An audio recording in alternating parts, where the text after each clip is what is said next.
The word jihad is mentioned in the Quran about 41 times. The words mercy, peace, and compassion are mentioned about 355 times. Yes, come in. Come on in, Riaz. Sit down, please. Contrary to popular belief in most Western cultures, Islam is a religion that preaches peace and tolerance. Yes, Patricia. If Islam truly is a religion that preaches peace, then how come the world's most troubled spots, the West Bank, Afghanistan, Pakistan, Iraq, they're all plagued with Islamic terrorism? Well, that depends on your definition of terrorism. Some might argue that the U.S. invasions of countries like Iraq and Afghanistan are also acts of terrorism. No, those were acts of war to get rid of despotic regimes. Or a means of getting at a country's oil. Conspiracy theories. Well, May I? Yes, please. Go ahead, Riaz. Mr. Khan is right.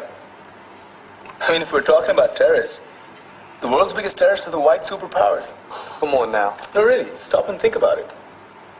Explain 9/11. Okay. Do you know how many people died in the Twin Towers strike? Around 3,000. And do you have any idea how many people died in the bombing of Afghanistan? Take a wild guess. More than 15,000 people died. And that's just conservative figures.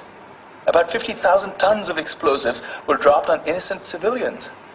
Men, women, children. Yeah, but that was because of the Taliban.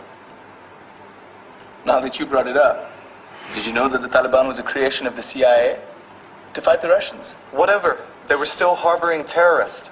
Yeah, right. Terrorists that were never found. Just like the weapons of mass destruction that were never found in Iraq. Do you want to get into the death toll in Iraq?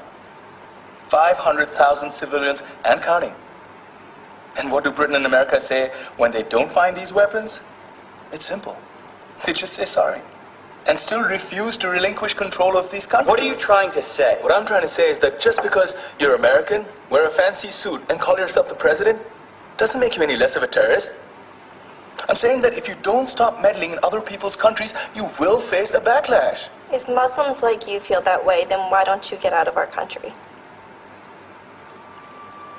We will. As soon as you promise to leave ours.